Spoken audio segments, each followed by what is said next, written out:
Part 1.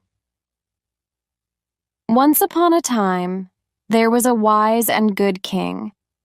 He had only one son, a boy named Delibes. Prince Delibes was a clever young man, and the king loved him very much. One day the king called the prince to him and said, "Listen, my son, you will be king after I have died. I want you to be a wise ruler, but you will only be wise if you are happy, and you will only be happy if you marry a good and clever woman. So I want you to travel around my kingdom. Look for the best woman you can find and marry her.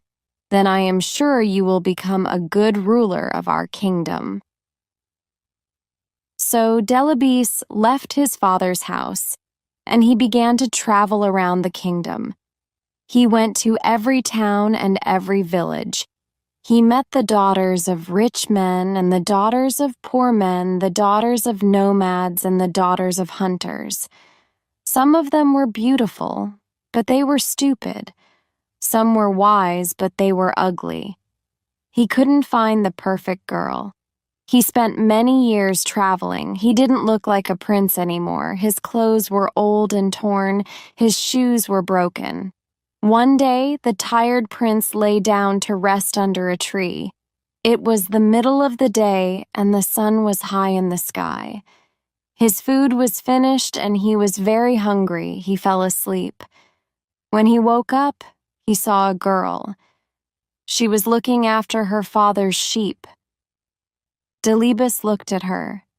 She was the most beautiful girl he had ever seen. He wanted to speak to her, but he couldn't. "What's the matter?" the girl said. "You look hungry. I have only a little bread with me here, and you can have it if you like." She took out some bread and gave it to Delibes. He ate it hungrily. "Thank you," he said. The girl started to walk away. Delibes wanted her to stay. "Have you seen my camel?" he said. "No," the girl said. "I haven't seen a camel, but a blind one has passed this way." "Really?" said the prince. "And this camel had no tail." "How do you know?" asked the prince. "And there is a wound on its right side," the girl said. The prince was very surprised. "You haven't seen this camel," he said, "but you have described it perfectly. How did you do it?" "Oh, it was easy," the girl said. "Look at this bush. A camel has been eating the leaves, but it has only eaten from one side of it. This probably means that it's blind in one eye. And do you see this camel dung? It's all together in one pile, but camels move their tails when they drop their dung. When a camel has a tail, the dung falls in different places." "But what about the wound on the camel's right side?" asked Delibes. "How did you know about that?" "Look here in the sand," said the girl. "A camel has been rolling here, but it has only rolled on its left side. This means that its right side must be wounded." "I've found the girl I'm looking for at last," the prince said to himself. "Please," he said to the girl, "tell me your name." "My name is Hariri," she said. "And what is your father's name?" "Nakrusa." "Where does your family live? Where can I find them?" "Down there," said Hariri, and she pointed to the village in the distance. "I'll come back very soon," the prince said, "and speak to your family, but first I must go home. I must tell my father. I found the girl I want to marry." Delibes hurried back to his father's house. "Father," he said, "I've found her. She's the wisest and most beautiful girl in your kingdom." His father smiled. "That's good, my son, but don't be in a hurry. Find out more about the girl, meet her family, talk to them. So Delibes began the journey back to Hariri's village. On the way, he met Nakrusa, Hariri's father. "Let's walk together," he said to the old man. "Very well," Nakrusa said. It was a long way to the village. The path was rough and stony, and the sun was hot. Nakrusa and Delibes walked together, but they didn't speak. At last, Delibes said, "The journey is too long, and we are both tired. Let's make it easier. Why don't you carry me? Or, if you like, I will carry you. Then the time will pass more quickly." Nakrusa looked at Delibes, but he didn't say anything. What a crazy idea, he thought. What a stupid young man. They walked on, but they still didn't speak. After a while, they passed some young men. They were looking after a herd of 100 cows. "Old man," said the prince, "who do these cows belong to?" "They belong to my cousin," said Nakrusa. "He's a very rich man." "Rich?" The prince laughed. "No, he must be poor. I'm sure he's a poor man. I'm sorry for him." Nakrusa shook his head. What a strange young man, he thought. He's sorry for a man who has 100 cows. A little later, they passed another herd of cattle. There were 10 cows and 1 bull. "Whose cattle are these?" Delibes asked. "Oh, they belong to my neighbor," said Nakrusa. "He's only a poor man." "Poor?" said the prince. "I don't think so. I think he's rich. Yes, he's certainly a rich man." This young man is crazy, Nakrusa thought. They walked on and on over the hills until they came to a valley. There was a field of wheat in the valley. It was already yellow and ready for the harvest. "Is this wheat free so that travelers can eat it?" asked Delibes. "Free?" said Nakrusa. "What do you mean free? Of course it isn't free. It belongs to the farmer." "I don't understand this boy at all," he said to himself. The sun was going down now. It was nearly evening. At last, they could see the village in the distance. Some people were coming out of the village. They were carrying the body of a dead man. They were taking him to the cemetery. "Who has died?" Delibes asked Nakrusa. "Who was this man?" "He was a good old man," Nakrusa answered. "I knew him well." "And will his name be buried with him?" asked Delibes. "Or will his name live on?" How stupid, Nakrusa thought. The poor man is dead. Of course his name dies with him. It won't be used again. He said nothing. He walked on towards his house, and Delibes followed him. Part 2. The prince and Nakrusa came to Nakrusa's hut. The old man turned round to Delibes. He wanted to say goodbye, but the prince had already followed him into his compound. Nakrusa was tired of Delibes. He wanted him to go away. But now the young man was his guest. He had to welcome him. So he went into his hut and brought out a mat. He put it on the ground, and Delibes sat down on it. Hariri was inside the hut. She was cooking the evening meal. "Listen, daughter," Nakrusa said to her. "We have a very strange guest. A crazy young man has followed me all day. He's come to the village with me, and now he's here in my compound. Take him some water so that he can wash his feet." So Hariri took some water and went out to wash Delibes's feet. He was very happy when he saw her. She smiled at him, and his heart jumped.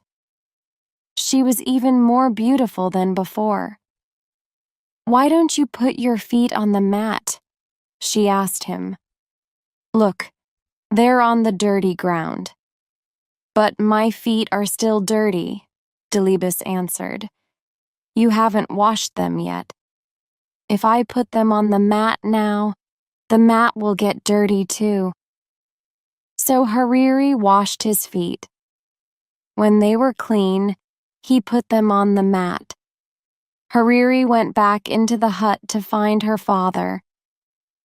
"This young man isn't crazy at all," she said. "Oh yes, he is," said Nakrusa. "Do you know what he said to me on the road? 'Let's make the journey easier,' he said. 'Why don't you carry me? Or if you like, I'll carry you.' Wasn't that stupid? How can I, an old man, carry a big young man like him?" "But father," Hariri said, "you don't understand. He meant that the journey was long and boring. He wanted to make it interesting. When he said, 'Why don't you carry me?' he meant, 'Why don't you tell me a story?' And when he said, 'Or if you like, I'll carry you,' he meant, 'Or if you like, I'll tell you a story.' In that way, you could help each other along the road." "Well, anyway," said Nakrusa, "that wasn't the only thing. We passed a big herd of 100 cows. 'Who do these cows belong to?' he asked me. 'He must be a poor man.' Poor? A man with 100 cows is rich." Then later, we passed a small herd of 10 cows and 1 bull. "Who do these belong to?" he said. "Oh, he must be a rich man." Now isn't that crazy? "No, father," Hariri said. "He's right. The man with 100 cows is rich now, but he won't be rich for long. If he doesn't have a bull, his cows will never give birth to calves. After a while, they will all die and he'll be poor again, but the man who has a bull as well as 10 cows will soon be rich. His cows will all have calves. He'll have more and more cattle every year." "You haven't heard it all," Nakrusa said. "We passed a field of wheat." "Is this wheat free so that travelers can eat it?"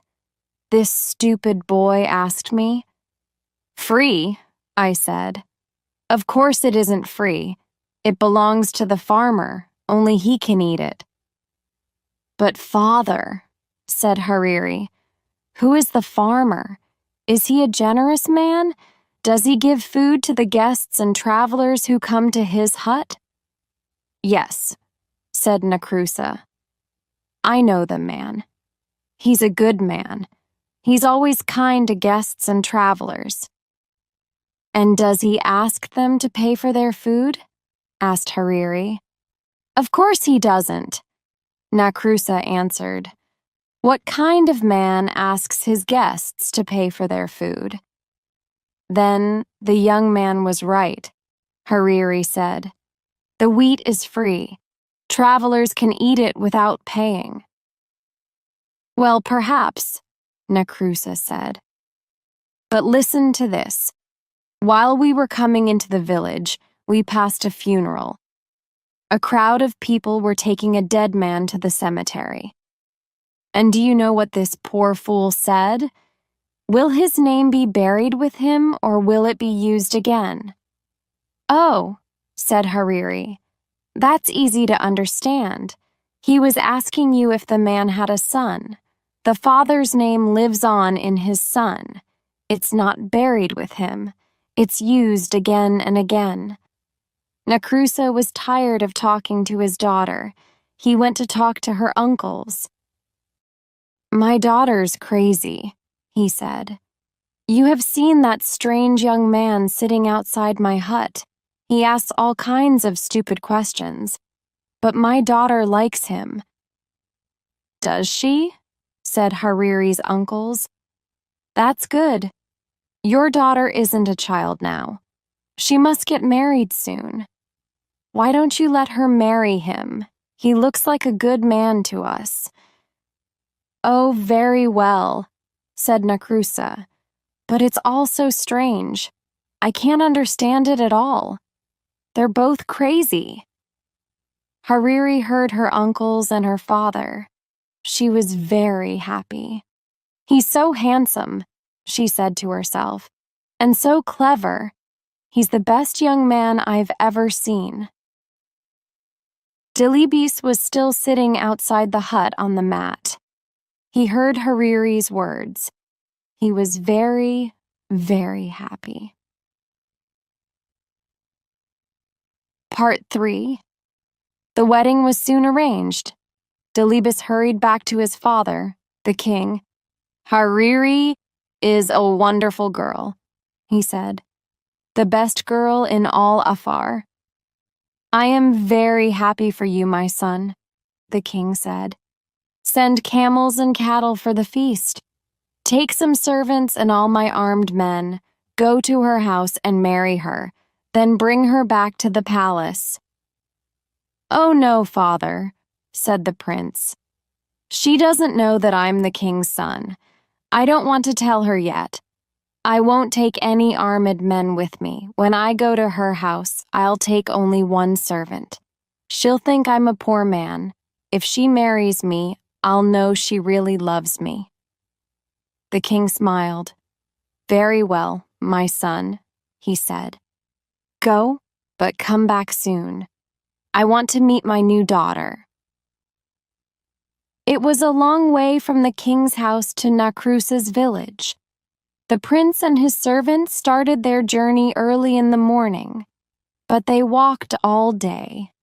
The sun rose higher and higher in the sky. It became hotter and hotter.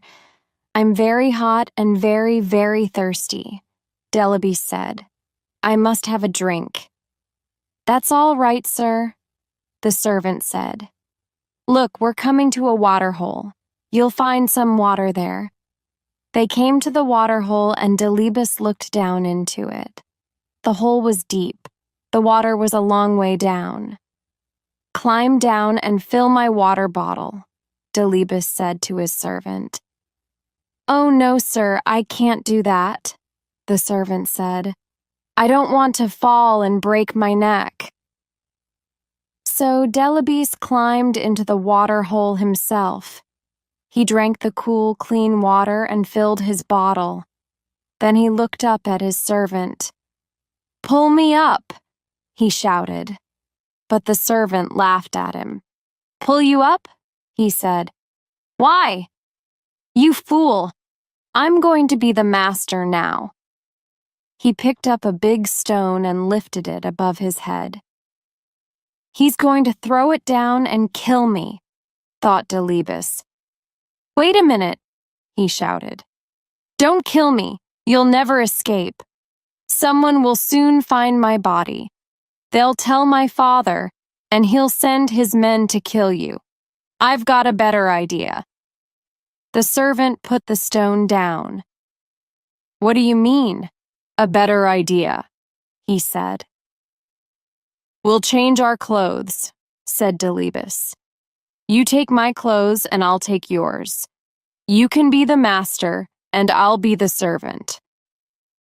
The servant laughed. "That's a stupid idea," he said. "If I pull you out of the water hole, you'll kill me. I know you will." "I won't kill you, I promise," said the prince, "and I won't tell anyone that you're my servant."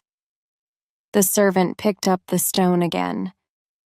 "I don't believe you," he said. "Get ready to die." "Very well," the prince said. "But don't you want to marry the most beautiful girl in Afar? How will you find her father's house? Only I know the way." The servant thought for a moment. "Do you really promise?" he said. "You won't kill me? You'll be my servant and I'll be your master?" "Yes," answered Delibes. "You know me. I always keep my promises. All right, the servant said, and he pulled Delibes out of the waterhole. They changed their clothes. The prince took the servants, and the servant took the princes. Then they walked on along the road. At last they came to Nacrusa's village. Everything was ready for the wedding. The women were cooking a wonderful feast. Guests were arriving, people were singing and dancing. Hariri couldn't wait to see the face of her dear Delibes. She looked out of her hut, but there was the servant, dressed in Delibes's clothes. "This man isn't my husband," she said. "I've never seen him before." "Don't be a fool," her father said. "Look at his clothes, his dagger, and his shoes. He was wearing them when he came here before." "But my husband is a clever man," said Hariri. "This man looks like a fool. Let me ask him some questions." "Oh, very well," Nacrusa said. "But be quick. The guests are waiting. The wedding must begin." So Hariri came out of her hut and spoke to the servant. "Tell me," she said, "what is the heaviest thing a man can carry?" The servant frowned. "The heaviest thing?" he said. Let me think. A camel's heavy. No, a fallen tree is heavy. Ah, I know. A grinding stone. Yes, a grinding stone is the heaviest thing." Hariri looked behind the servant. Who is that man? Standing under the tree, she wondered. "Here's my next question," she said. "What is the sweetest food in the world?" "The sweetest food," the servant said. "The sweetest food? Yes, I know the answer. The sweetest food is honey." Hariri was watching the man under the tree. He was coming towards her now. "I have one more question," she said to the servant. "What is the most beautiful smell in the world?" The servant shook his head. "What a stupid question," he said. "Flowers have the sweetest smell. Everyone knows that." Delibes was standing behind his servant now. He smiled at Hariri. "This man says he's my husband," said Hariri. "But he's a fool. His answers are stupid." Nacrusa was very angry. "Daughter," he said, "what are you saying? Look, the wedding guests are here. The feast is ready. Take this man. He is your husband." "Please, father," Hariri said. "I can't marry a fool. Let me talk to his servant." She looked at Delibes. "Did you hear my questions?" she asked him. "Yes," said Delibes, "and here are my answers. Your first question was, what is the heaviest thing a man can carry? My answer is a promise. A promise is a very, very heavy thing. For me, just now it's the heaviest thing in the world. Next you asked, what is the sweetest food? I know the answer to that question. I was alone once in the desert. I had no food. I nearly died of hunger. Then I met a girl. She gave me a piece of dry bread. It was the sweetest food in the world because I was so hungry. Your third question was this. What is the most beautiful smell? I can answer that one too. It is the smell of the skin on the neck of your baby son. I don't have a son yet, but one day, God willing, he will give me a wife, and one day, God willing, she will give me a son. Hariri laughed and clapped her hands. Did you hear that, father? She said. This man is my husband. But he's only a servant, Nakrusa said. I'm tired of all this nonsense, Hariri. I'm your father. You must obey me. Marry the master, not the servant. Hariri went and stood beside Delibis. Master or servant, this is the man I will marry, she said. The servant was frightened when he heard this. He fell down on his knees. Oh, please, please forgive me, he said to Delibis.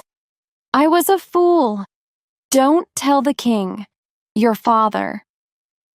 The king? Your father is the king? Nakrusa said to Delibis. My dear boy, this is wonderful.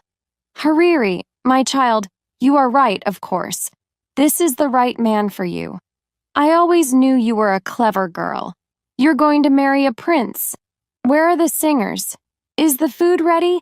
Let the marriage begin. Part 4. The wedding was a happy one. Everyone ate and sang and danced. Only Delibis's servant wasn't happy. He went out of Nakrusa's compound and ran away. They never saw him again. The next day, Delibis and Hariri began the journey back to the king's house. Everyone there was very happy to see them. The king liked his daughter-in-law at once. My son, you have chosen well, he said to Delibis.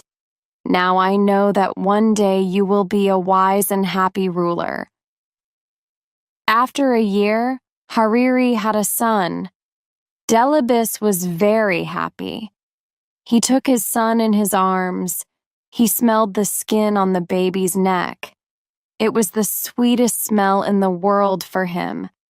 Hariri smiled at him. I have given you a son, she said. Now I want you to give me a promise. Yes, of course, said Delibis. What is it? I'm always frightened when you go out at night, Hariri said. There are bad men in the town and the wadi is the most dangerous place. Please don't go to the wadi in the evening when the people and the animals have returned to the town. Promise me. I promise, said Delibis. And so Delibis and Hariri lived happily for many years. They had 7 sons and 7 daughters. The old king died and Delibis became king.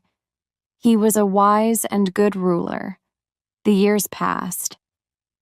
One day, when Delibis and Hariri were old, a servant came to Delibis. The camels have returned from the wadi, he said, but one of them is lost.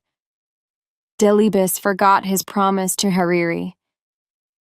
I'll go myself and look for it, he said. It was dark outside. There was only a half moon in the sky. Everything was quiet. There was nobody at the wadi now. Everyone was at home in their own houses. Suddenly, 4 men jumped out from behind a tree. Give us your money, shouted one. Give us your clothes, shouted another. The third man came close to Delibis and looked at his face. Let him go, he said to the others. It is the king. What? The fourth man said. Yes, quick, let him go. But the first 2 robbers laughed. Let him go, they said. Are you crazy? He'll send his soldiers after us. They'll catch us and kill us. No, we must kill him now. They began to argue with each other. Kill him, the first 2 robbers said. Let him go, said the others. The first 2 robbers were the strongest. We must kill you, they said to the king. We want to save our own lives. Give me one last wish before I die, the king said. Very well, said the robbers. What is it? Go to my house, Delibis asked them. Tell my wife that you saw me near the wadi. Say to her, there's a black cow in my herd of cattle. Its horns are too long. It will put out the eyes of the other cows. Take it out of the herd." "Is that all?" asked the third robber. "No," answered the king. "Tell her this. There's a black mat on the roof of my house. Take it away. Put a white mat there in its place." "Is there anything else?" said the fourth robber. "Yes," Delibes answered. "I have 4 camels. Tell my wife to keep 2 of them, but tell her to let 2 of them go." "Have you finished now?" the first robber said. "Yes," said Delibes. "Then you must die," the first robber said. And so the robbers killed Delibes. They took his body and threw it under a tree. "Come on," the first 2 robbers said. "We must run away." "No," said the third and fourth robbers. "We must take the king's message to his wife. We promised." "Are you crazy?" the first robber said. "She'll know that we killed him. Her sons will kill us." "But she doesn't know that he's dead," the third robber said. "Nobody knows that he's dead." So the 4 robbers went to Delibes's house. They asked to see the queen. She was talking with her 7 sons. They were all carrying spears. The first robber walked boldly up to the queen. "I have a message for you," he said, "from your husband, the king." "Where did you meet him?" Hariri asked. "At the wadi," the robber answered. The queen put her hand over her mouth. Her eyes opened wide and she looked at the robbers. Her sons moved towards her. "Is my husband well?" she asked. "He's fine," laughed the robber. "We left him under a tree. He'll be home soon." "And what was his message?" Hariri asked. The first robber told her the words of the king. When he finished, Hariri said to her sons, "Catch these men." "Why?" her eldest son asked. "They have only brought some messages from our father." The robbers were already running out of the compound. "Quick, quick, don't let them escape," shouted Hariri. Her 7 sons ran after the robbers and caught them. They brought them back to the queen. She was crying. "What's the matter, mother?" her eldest son asked. "Didn't you understand your father's message?" said Hariri. "Listen, this is what it means. Take the black cow out of the herd of cattle," he said. "It will put out the eyes of the other cows." This means that your father doesn't want the crows to eat his eyes. He wants us to bury his body. "You mean our father's dead?" her sons asked. "Yes," said Hariri. "This is his second message. Take away the black mat on the roof.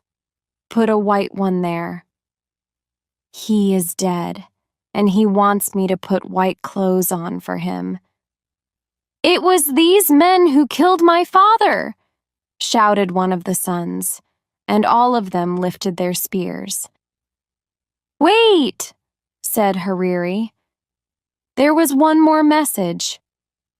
"Keep 2 of my camels," your father said, "but let 2 of them go." This means that 2 of these men killed him, but 2 tried to save his life. The robbers fell down onto the ground. "You know everything," the first robber said. "You're right. It was my friend and I who killed the king. These 2 men tried to save him." "Kill the murderers," shouted the brothers, and they killed the first 2 robbers with their spears and daggers. Then the third and fourth robbers took Hariri and her sons to the wadi. They found the body of Delibes and brought him home. Hariri put on white clothes, and her sons buried their father. He was a great king, all the people said. Why?